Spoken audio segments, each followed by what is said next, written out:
नमस्कार छात्रों। आज हम हमारा 8वीं कक्षा का पाठ जो है 18 नंबर का टोपी, यह पाठ हम पढ़ने वाले हैं। तो जो हमारा पाठ है टोपी, उसके लेखक है सृंजय जी। उन्होंने क्या किया, यह पाठ हमारा लिखा हुआ है। प्रस्तुत पाठ में जो लोकतंत्र या उसी के बाद राजतंत्र, यह बातें हमें समझ में आती है कि किस प्रकार से लोकतंत्र में लोग अपने हिसाब से जब उन्हें चाहिए अपने काम कर सकते, उनके ऊपर कोई भी एक प्रकार से देखने के लिए या वॉच रखने के लिए कोई नहीं रहता, वो अपने खुद के स्वतंत्र रहते। लेकिन जो राजतंत्र रहता है, तो राजतंत्र पर किसी का हमारे ऊपर क्या रहता है, एक प्रकार से कोई हमें देखता रहता है या किसी के नियम जो रहते हैं वो हमें सुनने पड़ते हैं। तो किस प्रकार से लोकतंत्र और राजतंत्र में अलग अलग बातें हैं, यह हमें प्रस्तुत पाठ में पढ़ने को मिलेगी। और प्रस्तुत पाठ में टोपी यानी जो एक गौरैया और गौरिया जो है, उनके द्वारा हमें जो राजा है तो वह किस प्रकार से लोगों से बिना कुछ पैसे दिए अपना काम करता है। और वो जो गौरिया और गौरा जो है, वह टोपी बनाने के लिए किस प्रकार से हर किसी से मदद लेकर उन्हें उनके काम के बदले जो पैसे दिए जाते हैं वो देते हैं। तो यह सब हमें क्या करना है कि हमारे प्रस्तुत पाठ में पढ़ना है। तो अब हम हमारा टोपी यह पाठ देखेंगे। एक गौरिया यानी मादा गौरैया और गौरा यानी नव नर गौरैया का संबंध बहुत ही घनिष्ठ था। यानी वो दोनों एक साथ रहते थे। एक दूसरे के वह क्या थे, परम संगी थे। यानी एक दूसरे के साथ वो हर वक्त रहते थे। वे सदैव साथ साथ उठते बैठते सोते जागते हंसते रोते थे। यानी वह दोनों एक दूसरे के साथ हर वक्त रहते थे। एक दूसरे के साथ जो उठना बैठना रोना सोना सोना जागना हंसना रोना, यह सारी बातें वो एक दूसरे से क्या करते थे, शेयर करते थे, एक दूसरे को अपनी बातें बताते थे। ऐसे ही वो दोनों साथ रहते थे। और एक शाम गौरिया ने गौरी से कहा, देखो आदमी कैसे रंग बिरंगी कपड़े पहनता है, उस पर कितना अच्छा लगता है। और इस प्रकार से जो गौरिया थी, तो गौरिया ने गौरी को कहा कि इंसान जो है, मानव जो है, आदमी जो है, वह कितने रंग बिरंगे कपड़े पहनता है और वह कपड़े उन्हें कितने अच्छे लगते हैं। गौरे ने तुरंत विरोध करते हुए कहा कि कपड़े पहनने से आदमी बदसूरत लगने लगता है।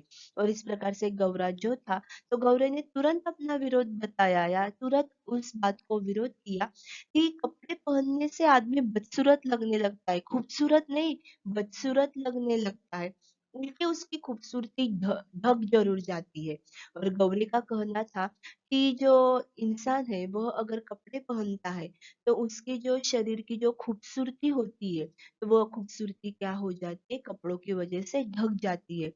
गौरिया ने कहा, आदमी मौसम के मार से बचने के लिए कपड़े पहनता है। तब कपड़े का विरोध करते हुए गौरी ने कहा, कपड़ा पहनने से आदमी की ज्यादा गर्मी बरसात सहने की शक्ति जाती रही है।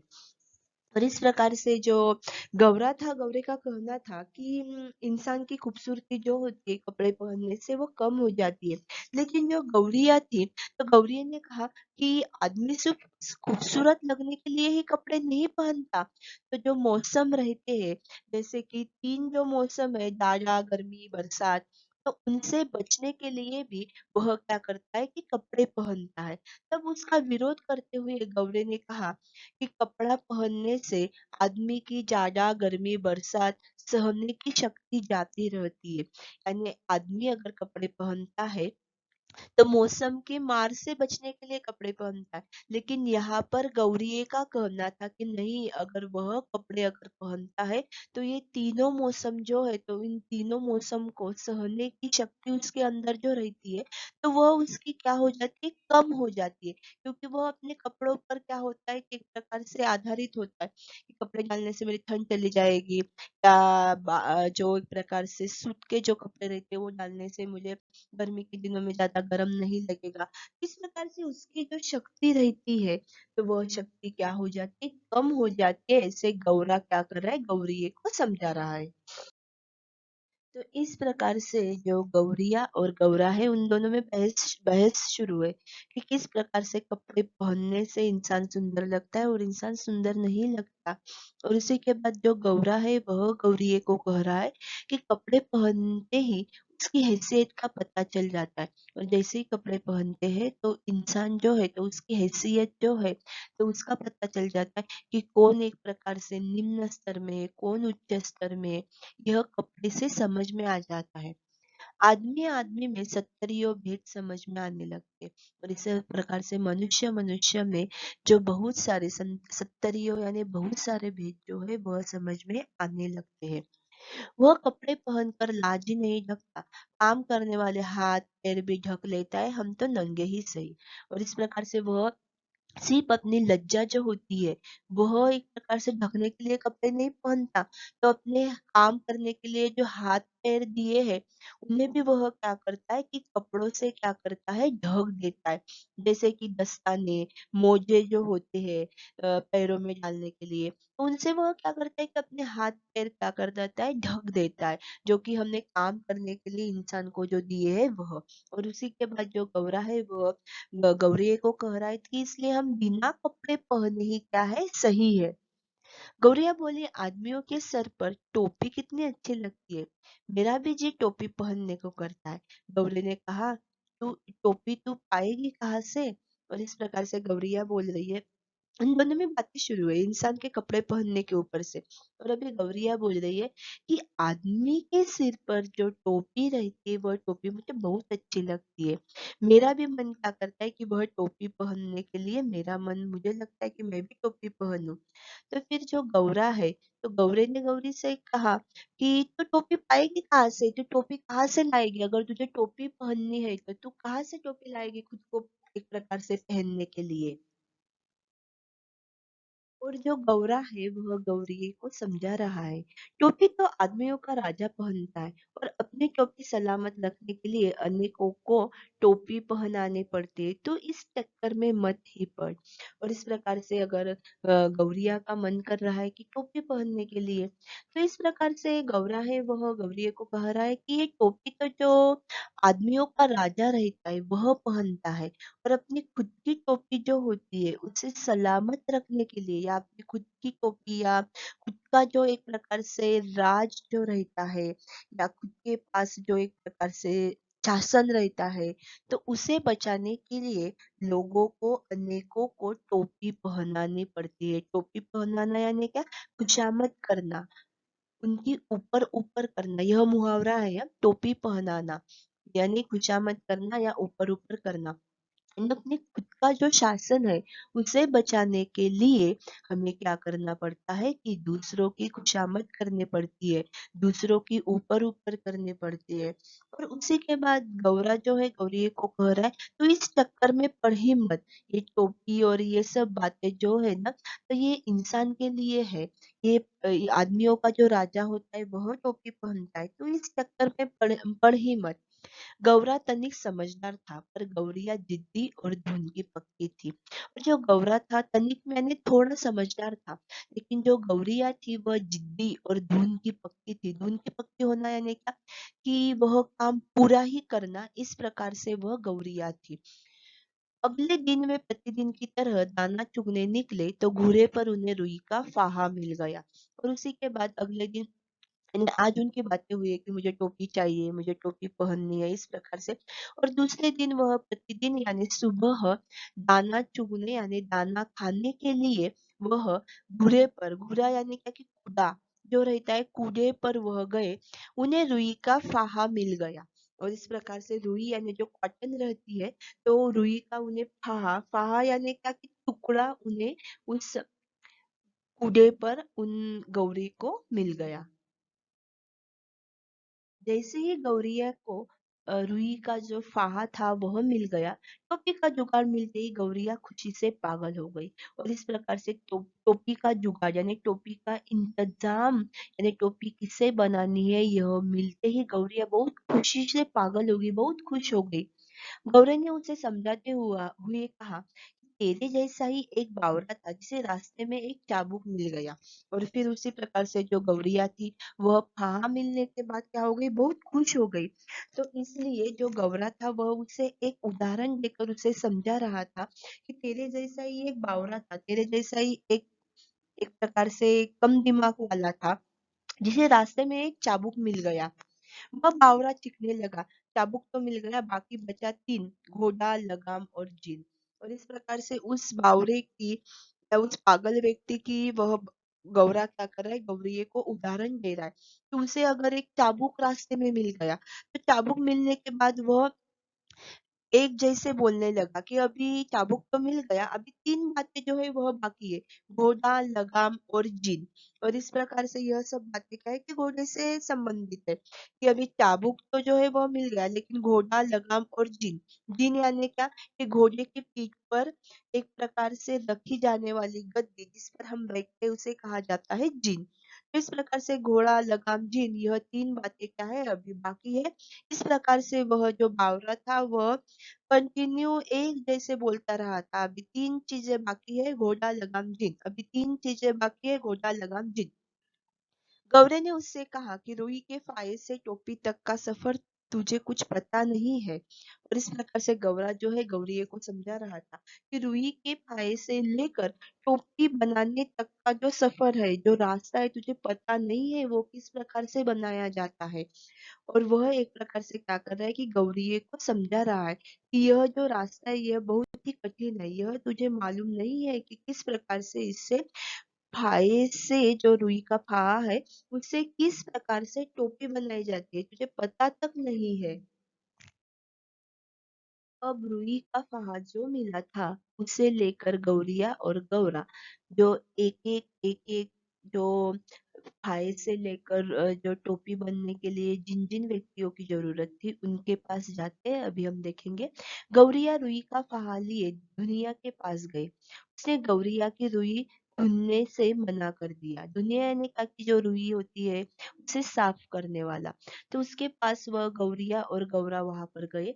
धुनिये को कहा कि मुझे ये रुई जो है उसे धुन कर दीजिए, तो उसने रुई धुनने के लिए क्या कर दिया, मना कर दिया। पर गौरिया ने उससे कहा कि उसे पूरी मजदूरी मिलेगी। उससे दुनिया को आधी रुई में मेहनत दाने में दी।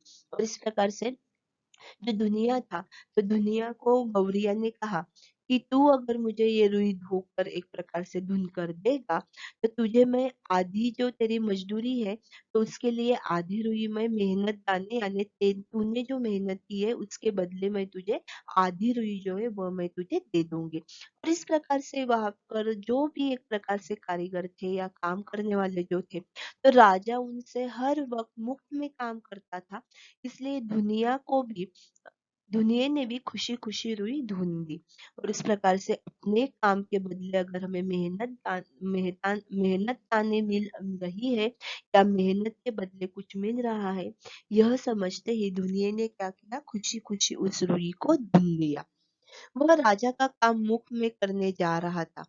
गौरी ने उसे काम के बदले आधा सूद देने की जब बात कही तो कोरी सहर्ष तैयार हो गया। उसने महीन तथा लच्छेदार सूत काट दिया। अब एक प्रकार से धुनिये से रुई धुनने के बाद जो गौरिया और गौरा जो थे, तो वह गए जो एक प्रकार से सूत काटने वाला जो रहता है कोरी, उसके पास गए। वह कोरी भी क्या था कि राजा का ही कुछ काम कर रहा था, यानी जो कोई भी काम करने वाले थे वह सब के सब राजा के ही काम किए जा रहे थे। और इस प्रकार से कोरी को जब बताया गया कि तू सूत काट के दे, इसके लिए तुझे क्या होगा कि तेरी मेहनत के लिए तुझे उसके बदले कुछ मेहनत दान दिया जाएगा। तो उसने वह सहर्ष यानी खुश होकर वह तैयार हो गया और उसने महीन तथा लच्छेदार सूत काट कर उन लोगों को दे दिया। यानी एक प्रकार से जो कोरी था, कोरी ने भी क्या किया कि जो गौरिया और गौरा जो थे, तो उनकी उसने भी क्या की, एक प्रकार से मदद की कि हर वक्त राजा क्या करता था कि उनके जो काम है वह काम एक प्रकार से मुफ्त में करता था। लेकिन जब अगर हमारे जो काम के बदले अगर हमें कुछ पैसे या कुछ हमारे काम के बदले हमें कुछ मिल रहा है, तो यह सुनकर भी जो कोरी था उसने महीन और लच्छेदार, महीन यानी क्या कि एक प्रकार से घने, और लच्छेदार यानी क्या कि अच्छा सा सूत उसने क्या किया कि उसे काट कर दिया। अब जो कटा हुआ सूत था उसे लेकर गौरिया और गौरा बुनकर के पास गए। तब बुनकर ने दोनों को भगाना चाहा कि उनका काम भी मुफ्त में करना पड़ेगा। और इसी प्रकार से जो बुनकर था कपड़े बुनने वाला, तो उसके पास वह सूत जो बनाया हुआ था, धागा जो बनाया हुआ था उसे लेकर गए और उसे बात की कि हमें कपड़ा बुनना है। तो उस बुनकर ने क्या किया कि गौरा और गौरियों को वहां से भगा दिया, क्योंकि उस बुनकर को लग रहा था कि ये लोग भी क्या करेंगे, मुफ्त में काम कराएंगे जिस प्रकार से राजा करवाता है। क्योंकि हर एक कारीगर के पास अगर वह गए तो वह राजा के लिए ही कुछ ना कुछ काम कर ही रहे थे। तो इसलिए बुनकर को लगा कि ये भी उसी प्रकार से मुफ्त में बिना कुछ पैसे दिए या बिना कुछ इसके बदले दिए काम कराएंगे। इसलिए उन्हें उसने एक प्रकार से मना कर दिया। गौरिया ने साहस से कहा कि बुनकर भैया, आधा तू ले ले और आधा मुझे दे दे। और इस प्रकार से क्या है कि जो गौरिया थी, तो गौरिया ने कहा कि बुनकर भैया आप क्या कीजिए कि आधा जो बुना हुआ कपड़ा है वो आप लीजिए और आधा मुझे दे दीजिए। यानी इस प्रकार से अपने काम के बदले अगर कुछ हमें मिल रहा है तो इसके बदले जो बुनकर था उसे भी खुशी हो गई और उसने एक प्रकार से कपड़ा बुनने के लिए क्या किया, हाँ कह दिया। हम सेठ मेट का काम नहीं करवाते, उसने तुरंत गपश और दबिश कपड़ा बुन दिया। और इस प्रकार से जो गौरिया थी वो कह रही थी हम सेठ मेट यानी क्या कि मुफ्त का काम हम नहीं करते, हम तुझे इसके बदले कुछ तो देंगे, आधा कपड़ा तू ले ले आधा हम ले लेंगे। और यह सुनते ही उसने तुरंत गपश और दबिश कपड़ा जो था, गपश यानी घना और दबीज यानी क्या कि मोटा कपड़ा उसने क्या किया, बुन दिया उन गौरा और गौरीये को। उसने आधा कपड़ा अपनी मजदूरी के रूप में लेकर आधा गौरीये को दे दिया। अब तक उनका 3/4 काम जो था वो हो चुका था। और इस प्रकार से जो बुनकर था, तो बुनकर ने क्या किया कि उन्हें एक एक प्रकार से घना और एक थोड़ा मोटा जो कपड़ा था वो अच्छा सा उन्हें बुन कर दिया। अपनी मजदूरी जितनी हुई उतनी उसने उसमें से कपड़ा निकाल लिया और आधा जो कपड़ा था वह गौरिया और गौरा को दे दिया। अब तक जो गौरिया और गौरा जो थे उनका 3/4 जो हिस्सा एक काम था, वह काम क्या हो गया था, अभी इस प्रकार से पूरा हो गया था, जो कि एक रुई के फाये से लेकर टोपी बनाने तक का था वह।